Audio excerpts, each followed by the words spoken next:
CPM-കാരും BJP-കാരും ഒക്കെ ഇപ്പൊ പ്രതിഷേധിക്കുന്നത് കണ്ടിട്ട് വാസവദത്ത പോലും ചമ്മിപ്പോയി എന്നാണ് പറയുന്നത്. വാസവദത്ത ചമ്മിപ്പോയി. ഇവിടെ കോൺഗ്രസ് പാർട്ടി വ്യത്യസ്തമാണെന്ന് ഞങ്ങൾ പ്രവൃത്തിയിലൂടെ തെളിയിച്ചു കഴിഞ്ഞ ദിവസത്തിലാണ് ഞങ്ങൾ ചങ്കൂറ്റത്തോടെ പറവൂരങ്ങാടിയിൽ നിന്ന് നിങ്ങളോട് സംസാരിക്കുന്നത്. ഞങ്ങൾ വ്യത്യസ്ത. ഒരാരോപണം വന്നപ്പോ പിണറായി വിജയന്റെ പോലീസ് ഒരു FIR ഇടുന്നതിന് മുമ്പ് തന്നെ നടപടിയെടുത്ത പ്രസ്ഥാനത്തിന്റെ പേരാണ് ഇന്ത്യൻ നാഷണൽ കോൺഗ്രസ്. എന്നിട്ട് ആ കോൺഗ്രസിനെയും കോൺഗ്രസിന്റെ പ്രതിപക്ഷ നേതാവിനെയും ആക്രമിക്കാൻ, ആ കോൺഗ്രസിന്റെ പ്രതിപക്ഷ നേതാവിനെ പുലഭ്യം പറയാൻ എന്ത് അവകാശമാണ് CPM-കാർക്കുള്ളത്? എന്ത് അവകാശമാണ് BJP-കാർക്കുള്ളത്? ഞാൻ ചോദിക്കട്ടെ, ഈ പിണറായി വിജയൻ അല്ലെ, മുഖ്യമന്ത്രി പിണറായി വിജയൻ, നിങ്ങൾ സങ്കല്പിക്ക്, അദ്ദേഹം ഒരു യാത്ര തിരുവനന്തപുരത്ത് തുടങ്ങിക്കഴിഞ്ഞ് കണ്ണൂരിലേക്ക് ഒരു യാത്ര നടത്തിയാണെന്ന് വിചാരിച്ചു. ആ യാത്ര തിരുവനന്തപുരത്ത് ആര് ഫ്ലാഗ് ഓഫ് ചെയ്യും? മുഖ്യമന്ത്രി തിരുവനന്തപുരത്ത് നിന്ന് കണ്ണൂരിലേക്ക് ഒരു ദേശീയ പാത വഴിക്ക് ഒരു യാത്ര ചെയ്യാൻ തീരുമാനിച്ചാൽ ആ യാത്ര ഫ്ലാഗ് ഓഫ് ചെയ്യുന്നത്, കഴക്കൂട്ടത്ത് വെച്ച് ഫ്ലാഗ് ഓഫ് ചെയ്യുന്ന നേതാവിന്റെ പേരായിരിക്കും കടകംപള്ളി സുരേന്ദ്രൻ. മനസ്സിലായല്ലോ?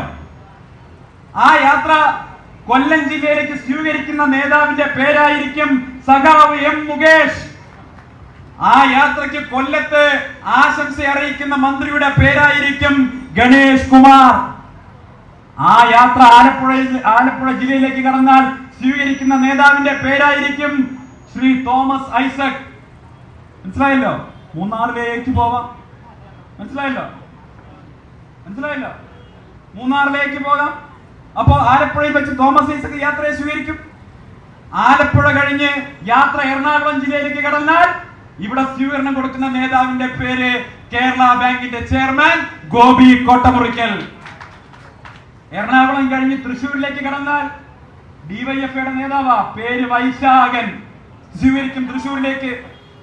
തൃശ്ശൂർ കടന്ന് തൃശ്ശൂർ മലപ്പുറം ജില്ലയുടെ അതിർത്തിയിൽ പൊന്നാനിയിൽ നെഞ്ചു വിരിച്ചുകൊണ്ട് യാത്രയെ സ്വീകരിക്കാൻ പഴയ സ്പീക്കർ ഉണ്ടാവും, പേര് ശ്രീരാമകൃഷ്ണൻ. ആ യാത്ര കോഴിക്കോട്ടേക്ക് കടക്കുമ്പോ കോഴിക്കോട് ജില്ലാ അതിർത്തിയിൽ എലത്തൂരിലെ MLA ആയിട്ടുള്ള പിണറായി വിജയന്റെ മന്ത്രിയായിട്ടുള്ള ശശീന്ദ്രനായിരിക്കും സ്വീകരിക്കുന്നത്. ആ യാത്ര മുഖ്യമന്ത്രിയുടെ സ്വന്തം ജില്ലയായ കണ്ണൂരിലേക്ക് കടക്കുമ്പോൾ പ്രിയപ്പെട്ടവരെ, മുഖ്യമന്ത്രിയുടെ പൊളിറ്റിക്കൽ സെക്രട്ടറി P ശശി ആയിരിക്കും ആ യാത്രയെ സ്വീകരിക്കാൻ നിൽക്കുക. ഇനി പറ സഖാക്കളെ, ഇനി പറയേ, സദാചാര മൂല്യത്തിന്റെ പേരിലാണ് നിങ്ങൾ പ്രതിപക്ഷ നേതാവിന്റെ ഓഫീസ് ആക്രമിച്ചതെങ്കിൽ നിങ്ങൾ ആദ്യം ആക്രമിക്കേണ്ട ഓഫീസ് തിരുവനന്തപുരത്തെ മുഖ്യമന്ത്രിയുടെ ഓഫീസല്ലേ? പിണറായി വിജയന്റെ ക്ലിഫ് ഹൗസ് അല്ലേ ആക്രമിക്കേണ്ടത്? ഈ സംസ്ഥാനത്തെ എല്ലാ സദാചാര വിരുദ്ധരുടെയും സംരക്ഷണ കേന്ദ്രമായി മാറിയിട്ടുള്ളത് ആ മുഖ്യമന്ത്രിയുടെ ഓഫീസല്ലേ? ഈ സംസ്ഥാനത്തെ എല്ലാ സദാചാര വിരുദ്ധരുടെയും അഴിഞ്ഞാട്ടക്കാരുടെയും ആശാകേന്ദ്രമായി മാറിയത് മുഖ്യമന്ത്രി പിണറായി വിജയന്റെ ആഫീസ. എന്നിട്ടാണോ നിങ്ങൾ VD സതീശന്റെ ആഫീസിലേക്ക് വരുന്നത്? നിങ്ങൾക്ക് നാണമുണ്ടോ? ഉളുപ്പുണ്ടോ? നാണവും ഉളുപ്പും വേണമെന്ന് പറയുന്നില്ല, മിനിമം ഉളുപ്പുള്ളവർ കുളിച്ച കുളത്തിലെങ്കിലും ഒന്ന് ഇറങ്ങി മുങ്ങുകയെങ്കിലും വേണമെന്ന് മാത്രമേ എറണാകുളത്ത് സഖാക്കളോട് പറയാനുള്ളൂ. നിങ്ങൾ ആരോരുമില്ലാത്ത നേരത്ത് വന്ന് പരാതി കൊടുക്കാൻ വേണ്ടി, പരിവേദനം പറയാൻ വേണ്ടി വന്ന പാവപ്പെട്ടവരെ നിങ്ങൾ മർദ്ദിച്ചിട്ടുണ്ടെങ്കിൽ ഞങ്ങൾ വെല്ലുവിളിക്കുകയാണ് എറണാകുളത്തെ CPM-നെ. നിങ്ങൾ സമയവും കാലവും പറയേ.